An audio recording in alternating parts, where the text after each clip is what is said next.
पीछे से क्लियर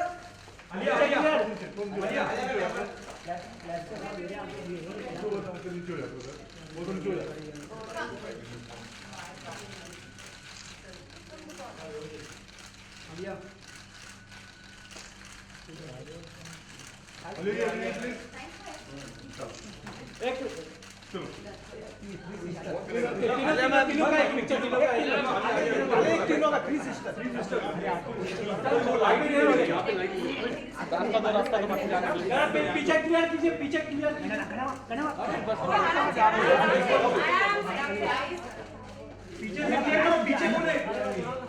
पीछे पीछे क्लियर करो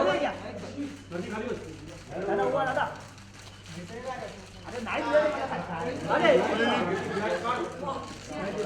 अरे डबल फ्लैश अरे जैसे वैसे रहो ना आगे पीछे से चलो चलो जाने दो बाबा ये साइड हां हां एक साथ में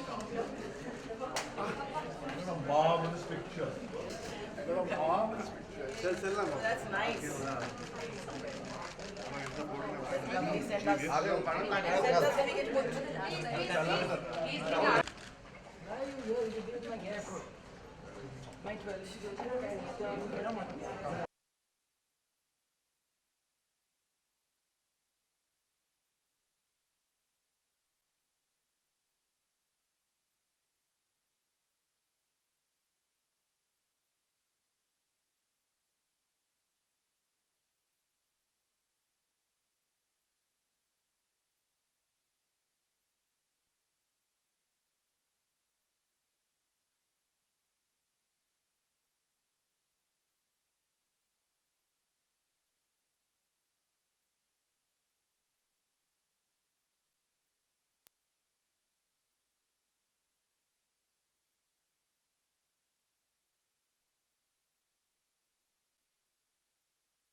Okay, people, will start in a couple of minutes now. Stress on author enough. Author Shaheen, sister Alia.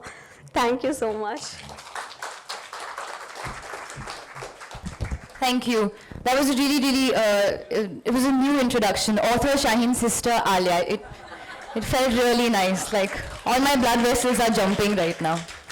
Okay, so I'm going to try and be as host-like, but I may make some mistakes, so forgive me from the beginning. Good afternoon, ladies and gentlemen, members of the media, our friends, our family, and any gate crashers, if there are any.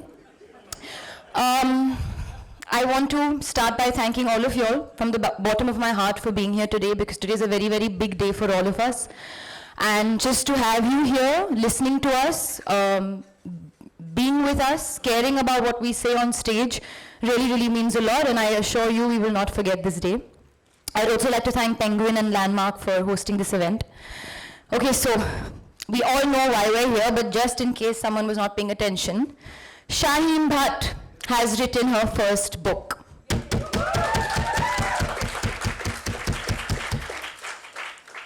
Ugh. I've Never Been Unhappier is an honest, bare tale of her life and her frequent visitor, depression. Okay, so it doesn't happen very often, but the whole Bhatt family is in the room tonight, okay? I'm just giving you a couple of warnings. We're a passionate bunch, and when we're together, we either scream or we cry, and there is some laughter, but it gets intense. So I'm just warning you all. Shaheen very clearly told me, when I asked her, I said, how do you want your launch to be? She said, I want it to be intimate. And intimate it will be, because we're going to sit as a family. And also she said, Shaheen being Shaheen, I don't want this to be just about me. I want this to be about mental health. I want people to watch our conversation today as a family and learn from it and hopefully follow it. And we should ask important, relevant questions related to depression and mental health and address it as a family, because this book goes way beyond me. And I think that's amazing for you to say that, Shaheen.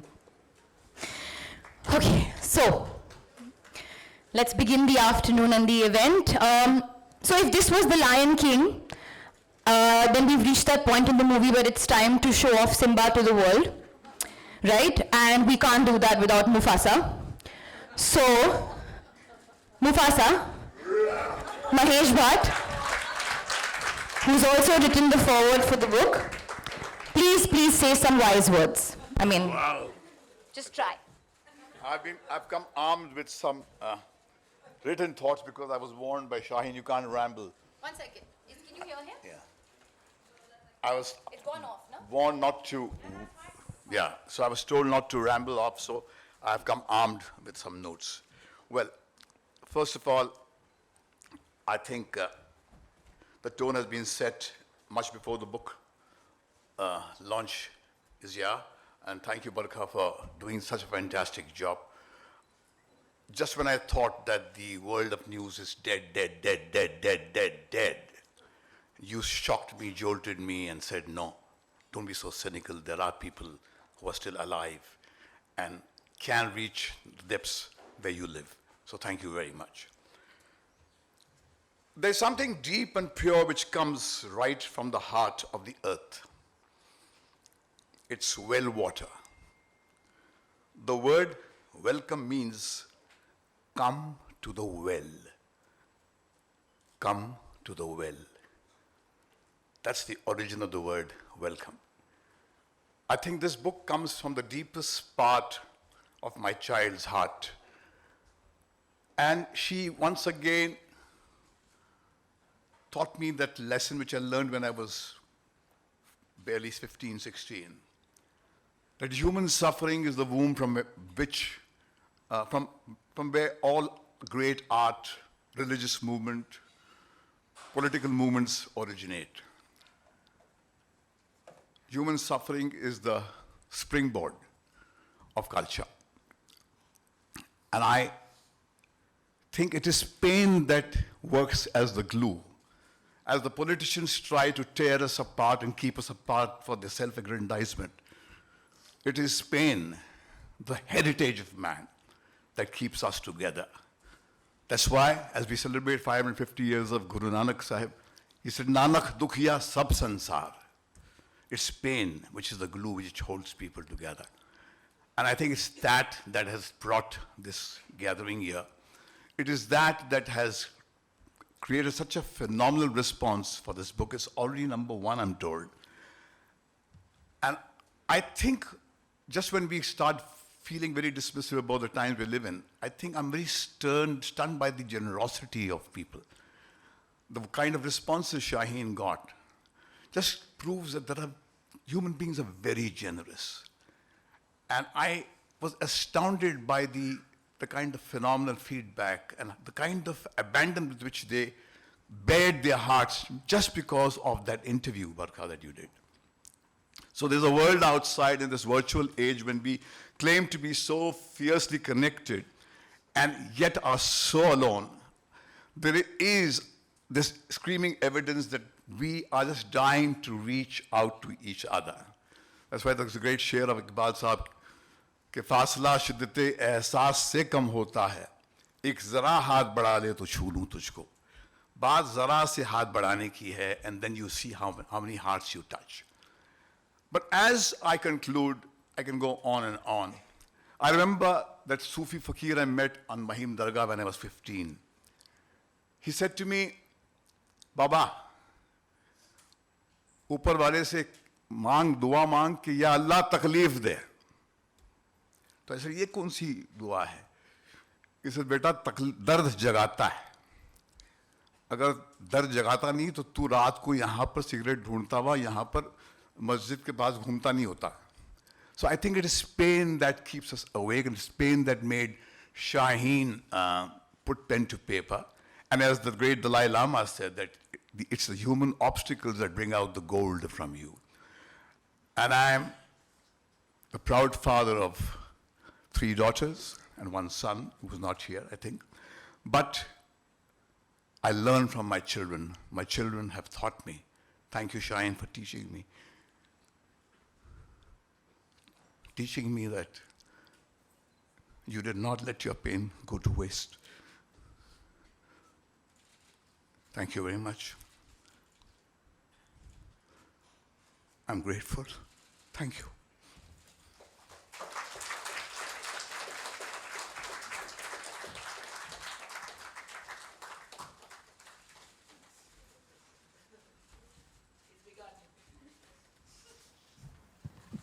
Okay, like I said, I've got my box of tissues with me, Papa. So, I'd like to now call on stage the Bhatt family, my brilliant, beautiful sister, Pooja Bhatt, the creator of us, my mother, Soni Bhatt, and the woman of the moment, everybody, Shaheen Bhatt.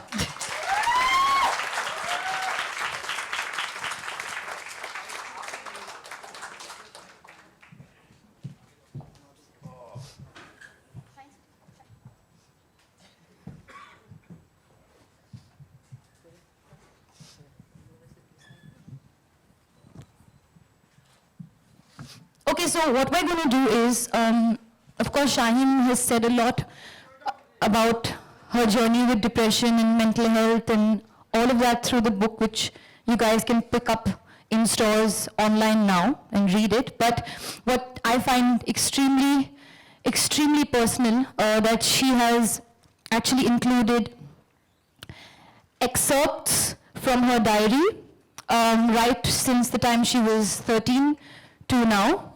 And today we're going to read 2 of those excerpts, just Shaheen writing into her diary, and then we'll talk a little about it as a family and ask some important, relevant questions to each other.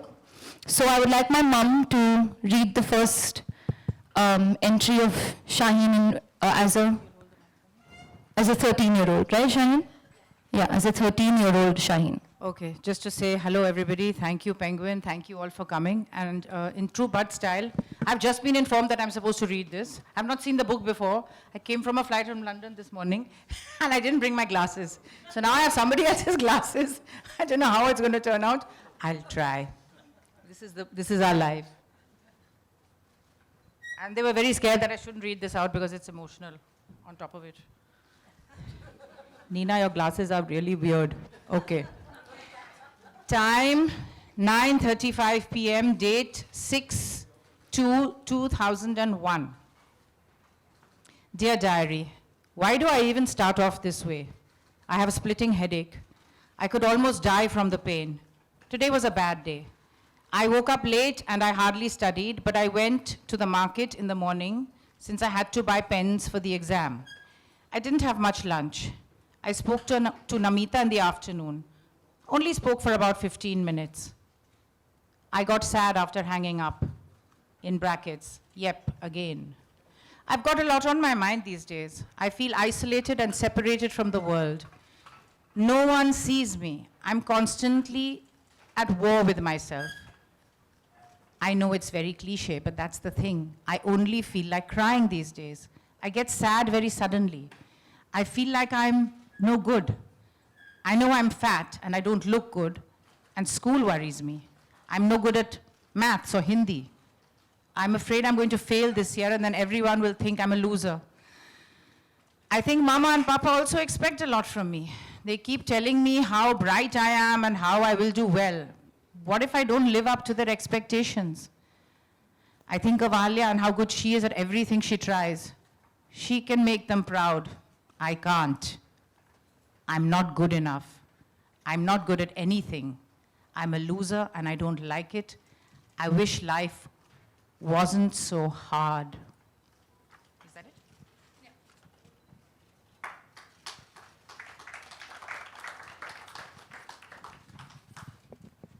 Okay, so, Shaheen, you remember this moment when you were writing this? Do you have like a idea or a sense of? Yeah, kind of, not exactly, but kind of. It was during, just before exams. And yeah, I was feeling very inadequate, and I think that's how everything started for me, was just this overwhelming feeling of inadequacy that I had all the time. And I mean, it started as emptiness, which then flowered into this very all-pervasive inadequacy that just never went away, no matter what I did. It shadowed me everywhere, school, home, everything. And I'm guessing this is very early on when you started feeling this way. Yeah. When you mentioned in this diary that you spoke to Namita, who is Shaheen's best friend, who's with us today. Did you mention did you tell Namita how you were feeling on the phone? She was actually the only person I told, weirdly, because I mean, that's the thing, I didn't know what it was at the time. It was just, I'm not feeling, I just cried all the time. So we would literally sit and cry together on the phone. She would sit and listen to me cry for like half an hour, 45 minutes at a time, and just be like, okay, you're done now? Okay, fine, I'll call you later. I have to go for dinner. My mom's yelling. So we'd just do that. Even in school, we'd go, like we had a ritual. We'd go sit outside during recess, sit together, listen to sad songs and cry together. That's just what we did. So it was just it was a general feeling of just, at that age, feeling very confused and lost and not understanding why I kept feeling like this and not knowing what to do with it. So I have memories of you as when I was younger, the kind of person you were when we were kids, and suddenly something started changing. But I want to ask Mama, when did you notice, do you remember that time where you felt something was different? Did you think that she was just behaving maybe like a brat? Because I remember you used to come back home, used to try to wake her up in the morning and throw water on her face because she would refuse to go to school. And you would think, college or whatever. So that, I mean, as a parent, you're also trying to make sure that your child is not, just being whatever, is like lying to you or something. When did you start noticing that there was some change? I think this is the whole problem with this illness. It is so difficult to catch. You don't know when it starts. You don't know when. I really don't remember any one moment. I remember Shaheen becoming very quiet at around about the time she was about 13, 14, 15, which I assumed is very normal. I was also the same. I also used to cry at the drop of a hat when I was an adolescent. And any mother will think, okay, now it's adolescent, it's hormones. I used to tell her also, you feel emotional, whatever. But I don't remember that part. I remember much later than that, when she started having trouble getting out of bed in the morning. And that was actually due to the fact that she was not able to sleep in the night. So insomnia is one of the biggest I would say signs that something is very, very wrong. And when you have chronic insomnia and you literally don't sleep the whole night. I didn't even know this. I didn't know anything because Shaheen did not tell me. And this is something I want to say to everybody out there. Please, when you're suffering from something like this or you feel something's not right, please talk to your parents about it. And I want to tell parents also that they need to provide an environment wherein kids feel they can talk to their parents and not. I don't think we provided an environment where you felt you couldn't, but you still didn't. That is the strange thing. So I didn't know for a long time. But I think when I finally started realizing something was not right, was when she actually came and told me. But before that, I had already told her, I said, Shaheen, if there's anything wrong and you think you need to go and see somebody, I will take you to somebody. But because I know my daughter, I know how stubborn she is. If I had said, come with me and I'm taking you tomorrow, she wouldn't have come.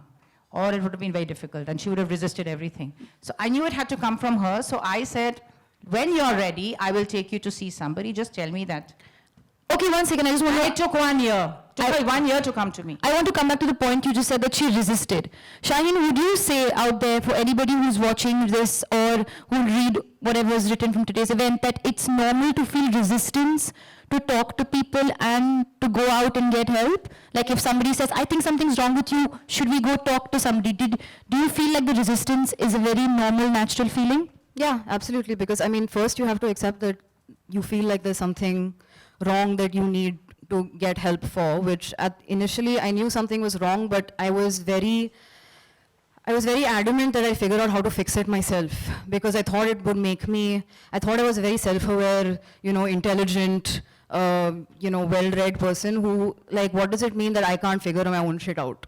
I should be able to, I should be able to figure this out by myself. And so, yeah, I resisted also. I didn't like the idea of going to a therapist.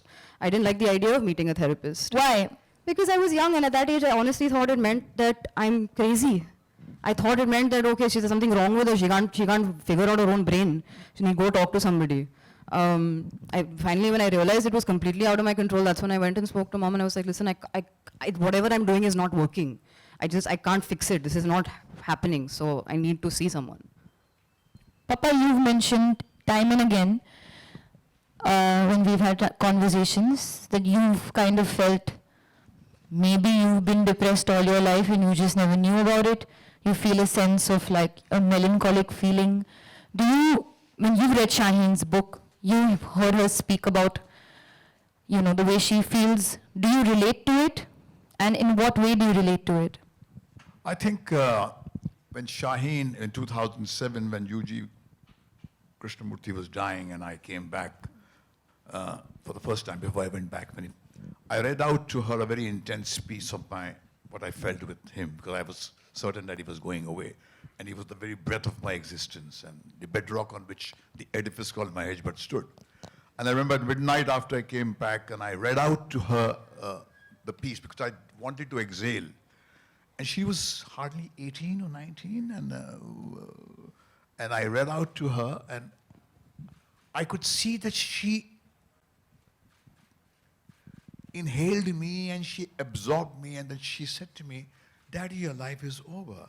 Because people spend a lifetime wanting to touch the peaks of the emotions that you have felt. And they don't come anywhere close to it. And she comforted me, but after she comforted me, I put my head to rest. It hit me that the very fact that she could understand meant that there was a landscape where she lived, that there was a quotient of pain that she had a reference point to. And she was just a child. That's when I felt that, like what I've written in the foreword, that it was Nietzsche who said that when somebody would not understand him, he would say, it's fine. It would only upset his intellectual vanity. But his heart would bleed when he would feel that, oh, this guy understands me or she understands me. That means the person has a reference. But I think Shaheen did tell me that it was because she found me the way I was, she could cope with the lows of life because she felt that, oh, my old man has been through this and he has survived. So I guess something may be right with me. That's what she said to me. And I think, yes, I have been, I think ever since I remember, I've been an insomniac. And I think I have lived with what is called functional depression. My alcohol abuse, my substance abuse was a part of self-medication. Till she cured me when she was born. And I think my children have inherited it. If I think Pooja hit the bottle at a stage of life and it was because maybe she has that predisposition towards that depressed gene. And I think, yes, it's a biochemical disorder which is genetically passed on. And I think what is very important to say is that today, when I sit down here, my heart goes back to 40 years ago when Parveen Babi spiraled into the abyss of madness and there was ignorance about that thing called mental disorder. It was something that nobody would talk. I can never imagine that here in the entertainment world, you'll be sitting down and talking so candidly about something called the mood disorder, which is a biochemical disorder. So the larger issue I think we were discussing, Shaheen and me, is to use this platform to raise a larger issue that is psychiatry the way out, or it's a biochemical disorder that needs to be treated biologically. And I think the doctors need to come out clean, and I think people like Barkha must take up this job to crusade for this, that it's a biochemical disorder, it's an organism which is got a way of functioning, and with that organism you want to fit the child into this brutal, sick world, and because he or she cannot fit in, you send them to the psychiatrist and want to fix them. So these are larger issues that the book has raised. Okay. I'm now going to read the next excerpt. I hope I'm saying that correctly, because I earlier called it expert. Excerpt, right? You know, when these very, very intelligent Bhatts and then I come and sit and speak. Anyway, this is a journal entry of this year, 2019. I'm not going to mention the age because Shaheen will kill me. But I wanted to read this out because I feel like it's very important to see how the words have changed as a 13-year-old Shaheen and as a Shaheen of this year, but the feeling stays. So this is 2nd of March, 2019. It's my birthday month. I'm coming undone. Slowly but surely, I'm coming undone. From the inside out. It's eating away at all that I am. It's turning my insides to mush. It's obscuring everything. I don't fit anywhere. I'm unstuck, untethered, adrift. Everything hurts. Everything still hurts. It was supposed to be better by now. Why does rock bottom go further down each time? Why does the worst always get worse? How am I here, no better off than I was at 13? I'm stupid, I'm worthless, I'm laughable, I'm empty, I'm useless, I'm a burden. I'm a waste of space, I'm unlovable, I'm selfish, I'm awful. I should not exist. Just some thoughts. This is where they all say it started. But she seemed fine, they all say. I don't know why I'm here anymore. I don't see the message. What am I missing? This makes less sense every day, every moment.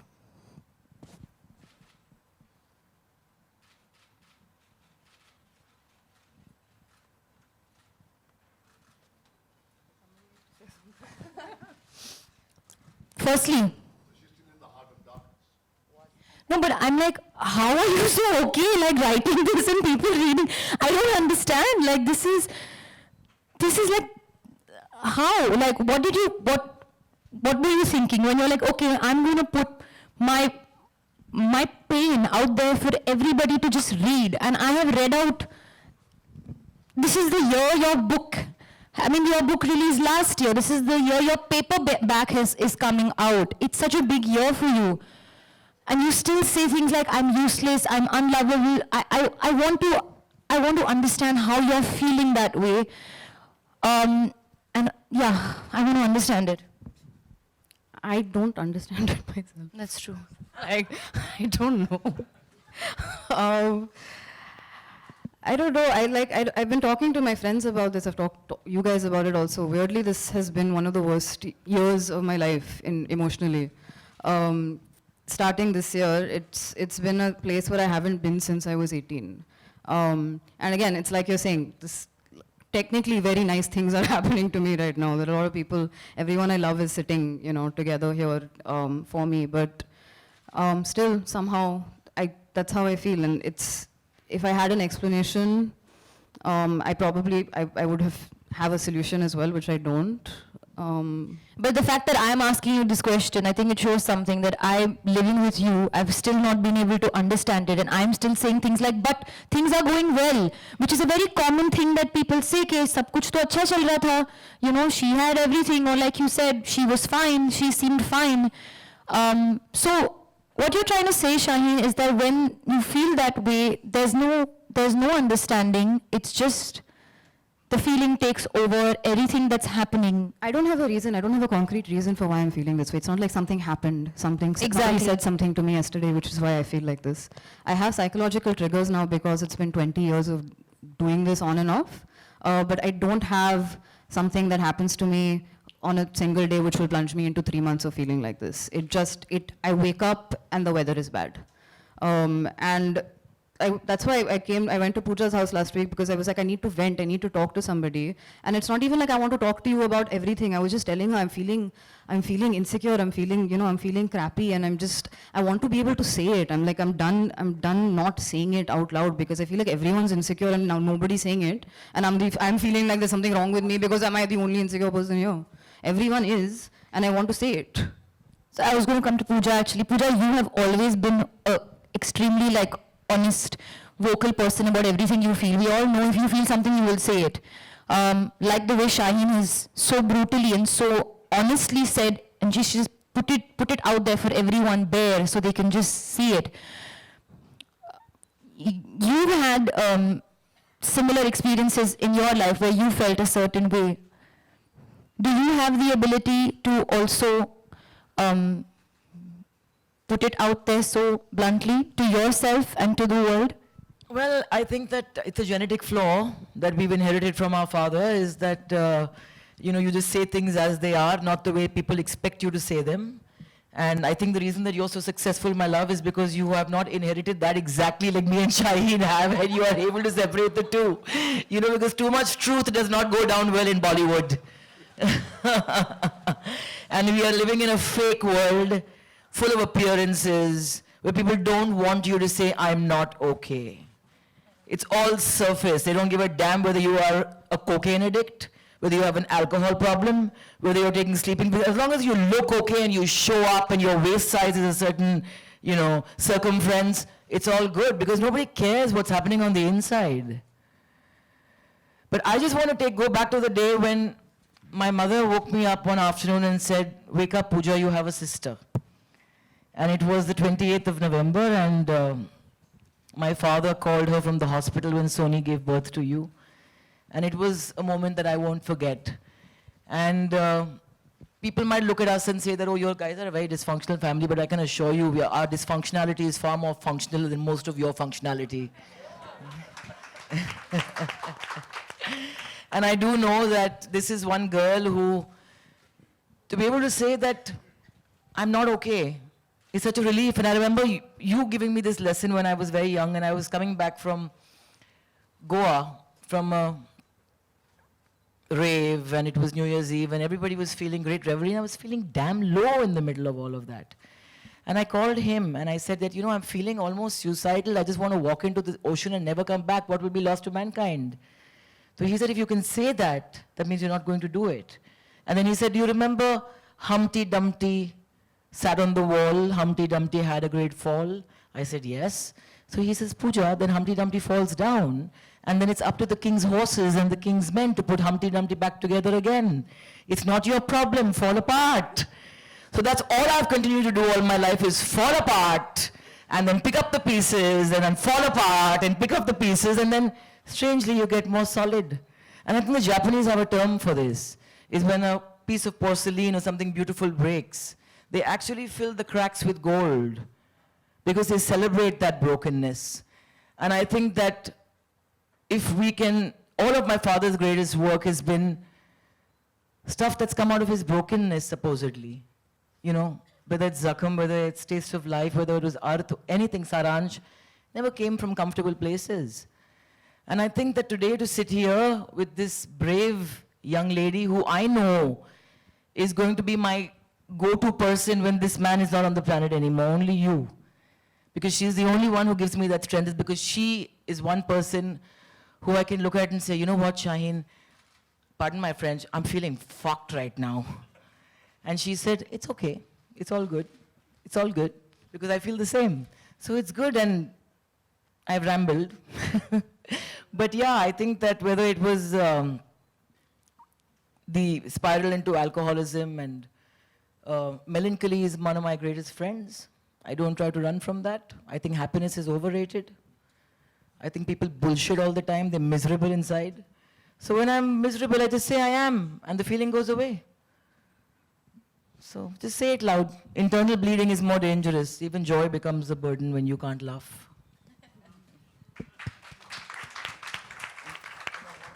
Says, soon you get used to the embarrassment of being yourself. And you just stop trying too hard. But I'm sorry to interrupt When you throw the towel. I must tell them the story. Remember that time when there was a unfortunate situation where there was a young lady who had killed herself. And we were all sitting at your home in Juhu.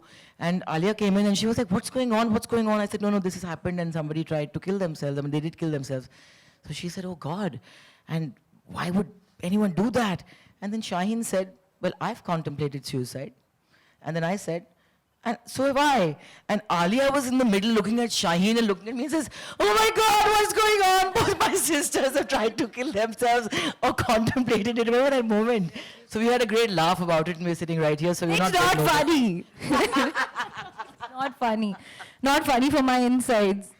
Mama, how do you feel when you read about like that day when we were at Barkha's show and Shaheen started speaking about how she was contemplating suicide a couple of months ago? I couldn't hold it in. I just went like that. What do you feel when you hear this, when she speaks about it? Like Papa said, okay, maybe the fact that you can say it, maybe that if you'll never do it, but what do you feel like? I want to know what you feel like as a mother.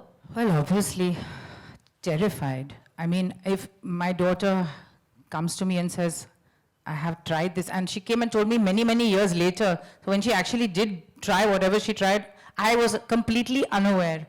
And I think that's what actually has broken my heart, that I as a mother who's so all-pervasive, so loving, so vigilant, so, I didn't know. That has broken my heart. I mean, like, how did I not know? And when she told me many years later, I got frightened as a person, but that other mother in me came over that and just took over. And I went on autopilot and I said, okay, we're going to do this, we're going to do this, I had to formulate a program so that my daughter could not do this again. And that's what I did. And as a mother, that's what I would do. But I have to say, obviously, when I saw Barkha's show and I was sitting there all alone in my flat in London, I wept buckets. Not because this was a new thing that I was hearing, just because the show was, it just came from such a pure place in the heart, and there was nothing that was held back, and it just reached out and flew all those miles across the universe to anybody who was watching it, I think. And I think that's really, I mean, I don't want to even call it an achievement. I just think it's just so wonderful, because this is high time that we brought this conversation out into the universe, and we made it normal to talk about, and we made it honest, and we need to do it. It's very, very, very much the need of the hour. And there are no happy endings. I think. Oh.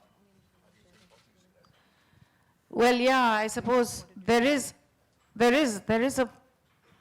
a reference point in my life. My father's brother's son, my cousin, was a brilliant artist. He was all of 23 years old. He was studying in London. He had a bright future ahead of him, but he was very depressed. Nobody knew it. Nobody in the family knew it. I think his friends knew it. He had tried to commit suicide on a couple of occasions, and they had seen him, and these usual things, you go to a party and see somebody sitting on the roof of some ledge or something and say, come down, and don't go and tell the parents anything, and don't go and tell anybody anything, and laugh it off and drink some more. And that's exactly what happened. And finally, one day, he walked in to his house after a party at 2 a.m. in the morning, and right in front of his mother, he jumped out of the 6th floor window. And that, I had just come back. I was studying in London. I had just come back 2 nights before, and was going to go back in 3 weeks. I couldn't leave. I took 3 months to go back again, and it really shattered me. It was something that, it is just so unfathomable that anybody who's got the future ahead of them in any which way can actually take such a drastic step. And it was just something that shattered our whole family. So yeah, I just want to say that that's a reference point I have in my own family. So obviously, it's not new in that sense, but it was terrifying to know that your daughter would think of it also. Yeah, what to say? But she says that she thinks of it, but she doesn't think she'll ever do it. No, I'm quite secure in the knowledge that I won't. It's exactly what Pooja said, what Papa said. If you can talk about it, Absolutely. you're okay. Yeah. It's very important to talk about it. Okay, so we are now going to take some questions from the media, if there is any. If anybody has any questions. Nobody wants to ask a question?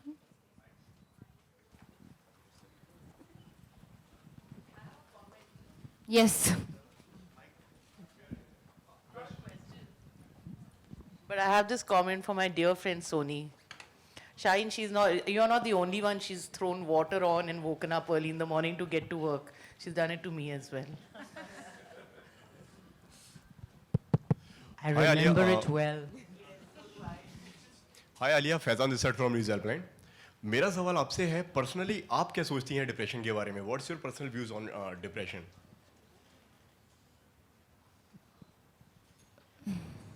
आप please book पढ़िए।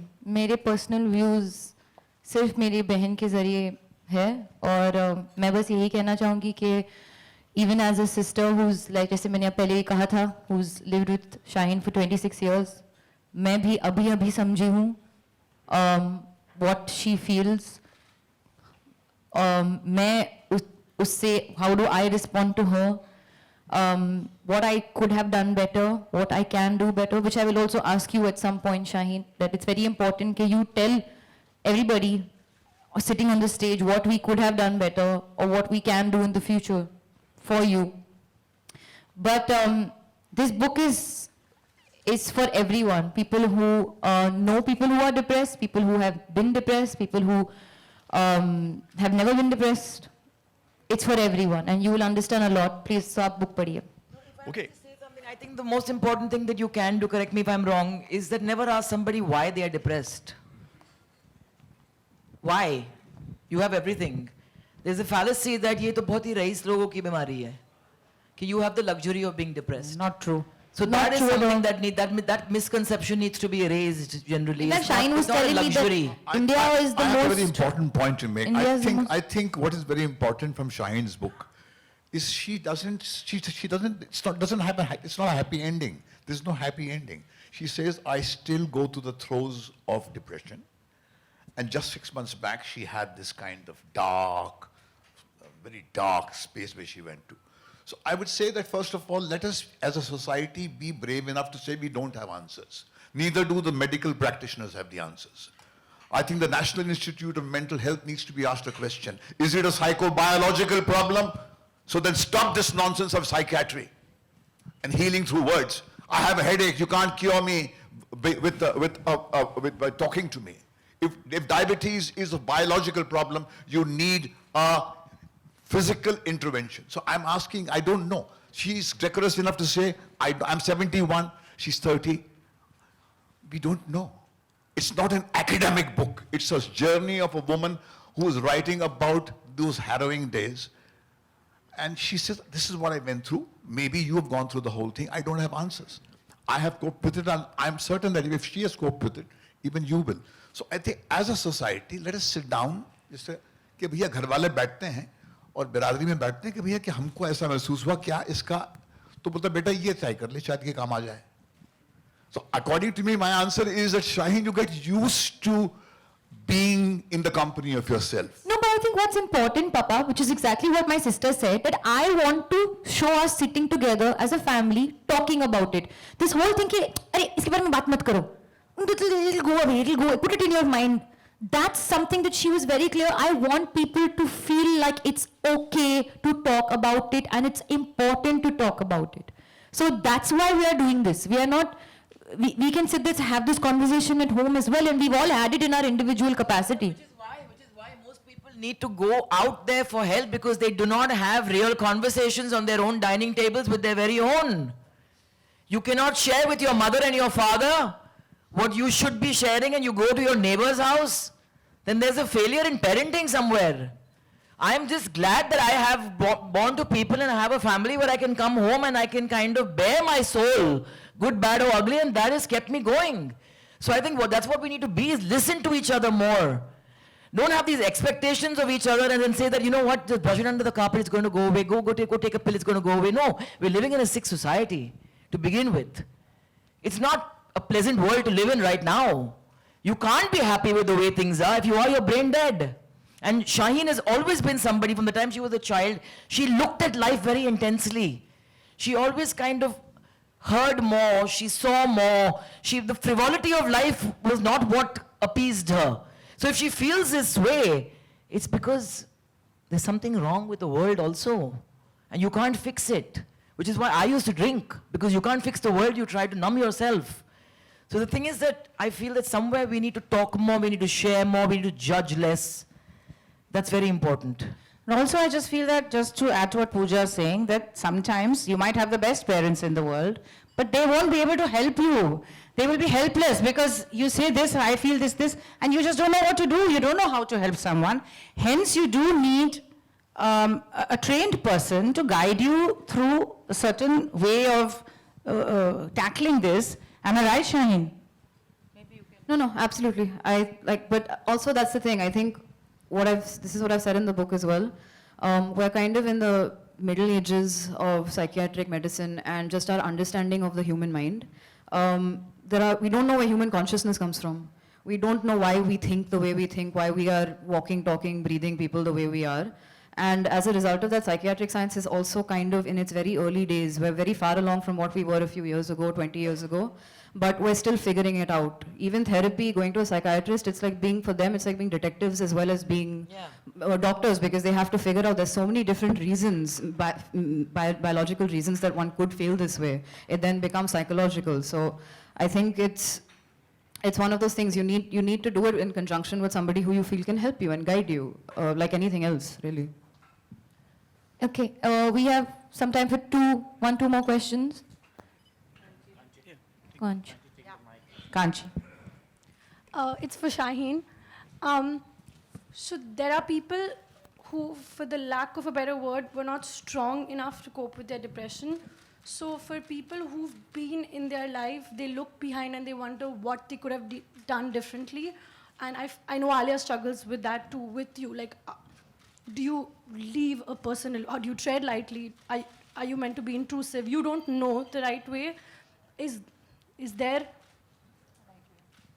there's obviously not a blueprint, but is there something that you know for sure that people in your life can do, can't do, should do, for other people who have people in their lives who are going through depression, or people in their lives who have gone through depression and they don't know what they've done wrong? Unfortunately, there is no one right answer, because everybody is different. And it's also, everybody is different on a day-to-day basis. There are days I desperately want someone to talk to. There are days, if somebody asks me a question, it makes me feel worse. Having to answer, how are you feeling, makes me feel worse. There are, it just varies from day to day, but I mean, this is something that I said earlier also. I think what really helps is to have someone to talk to who can contain what you have to say, who can tolerate what you have to say. I'm very lucky I have friends that encourage me to talk to them, and their responses are always that of being able to contain what I have to say. They don't get overly flustered or emotional about it, and so as a result I'm able to just be myself without the guilt of feeling like I'm making them feel bad or I'm making them worry. So I'm very lucky that I have that in my life. I have people that I can talk to quite easily. So I think the only thing, and that's also where my father helped me, which is he was the place where I went to who could tolerate so if I say, Papa, I'm feeling like I don't want to be here anymore, he's like, yeah beta, I understand, it's horrible, I've been there. It's not, oh my God, oh my God, what are we going to do? He's sitting there and he's listening to me and he's saying, I get it. And as a result of that, I feel like I have somewhere where I can go, where it can be, where it's a safe space that somebody can hold it. So that's the only thing I feel has really helped me. And I think it's important to face one thing, that only the courageous people have the ability to stay vulnerable. And when you're vulnerable, life touches you. You know, people who are egoistic are frightened of being vulnerable. That's why they create these defenses. I think that's what it's all about. And all great art, music, great writing. It's only when Shaheen got completely vulnerable, she could write like this. And you don't have answers. And the ability to listen. I think the most important thing what Shaheen said was about her friend, Namita, that she would just call up and she would cry. And then after half an hour, she said, "Are you done with crying?" The very fact that somebody across the line listening to you as you cry. So you don't really want answers. You don't, there are no answers. There are pretenders who claim to have answers. Papa. And they institutionalize those answers. And they impose those answers with the butt end of a gun. Or make it a religion. There are no answers. I warned you this is going to happen. Mankind doesn't have answers. You bullshit to your children. You don't follow the things that you pretend to preach to them. They see it. I have never pretended to my children that I was in possession of the virtues that people flaunt. That's why they feel that they are not misfits with me. I am a misfit at 71. I can't expect a young little girl to fit into the sick world where brutality is legitimized. Papa. So nothing is wrong with you, darling. Nothing is wrong with you. The psychiatrist wants to fit you into this brutal world. He is more sick. Papa. And small talk is for the small, so for the very small. You don't have that chip, na? No. Okay, one more question. And Papa's not allowed to talk. You're not allowed to talk now. One more question, please. A nice question. No. Now you want normal conversation.